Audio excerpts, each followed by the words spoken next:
Nah, orang beriman, di mana dia menemukan saudara-saudaranya? Dia menemukan saudaranya di masjid.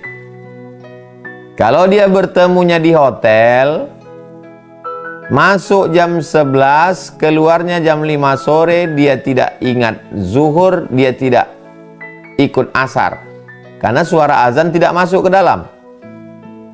Kalau buat acaranya di kafe, maka berbagai macam akan dia lihat. Perbuatan maksiat, mata tak terjaga, telinga tidak terpelihara. Orang beriman menemukan ketenangannya di masjid, menemukan saudaranya di masjid. Itulah mengapa Nabi mengatakan, di antara 7 golongan yang akan mendapatkan naungan nanti di padang mahsyar, yauma la zilla illa zilluh, hari itu tidak ada naungan kecuali naungan dari Allah SWT. Di antaranya adalah imamun adi, di antaranya adalah rajulun qalbuhu mu'allaqun fil masajid, orang yang hatinya tergantung di masjid.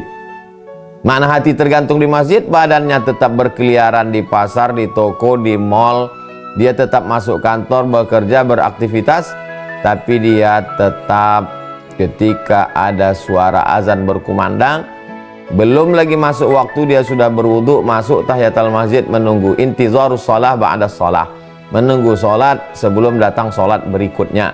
Bukan waktu sholat itu yang menunggu dia. Sekarang banyak orang waktu itu yang menunggu dia. Zuhurnya jam 3, asarnya hampir sudah merah masuk azan maghrib, maghribnya sudah hampir azan isya sampai habis tenggelam matahari, ufuk merah tidak ada lagi. Ini orang yang ditunggu oleh sholat. Sedangkan orang beriman, intizarus sholah ba'da sholah, menunggu sholat sebelum datang sholat berikutnya.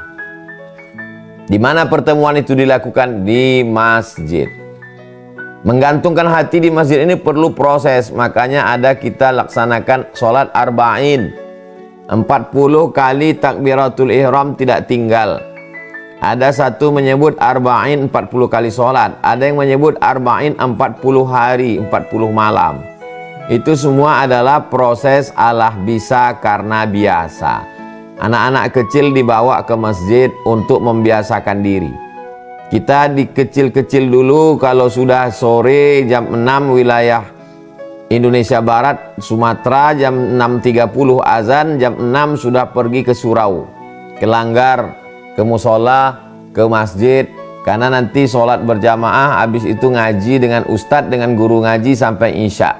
Sampai hari ini masih berkesan di dalam hati. Sebelum parabola masuk desa, datang sinetron, datang game online, sekarang masjid-masjid kosong. Terbalik, kalau dulu orang di kampung yang rajin ke masjid, sekarang sudah terbalik. Orang yang di kota malah ke masjid karena masjidnya hidup, di kampung malah masjid mati. Makanya sekarang banyak digalakkan safari ke kampung-kampung untuk menghidupkan lagi program-program menghidupkan masjid. Alhamdulillah masih ada anak-anak muda yang peduli kepada masjid, disebut dengan remaja masjid.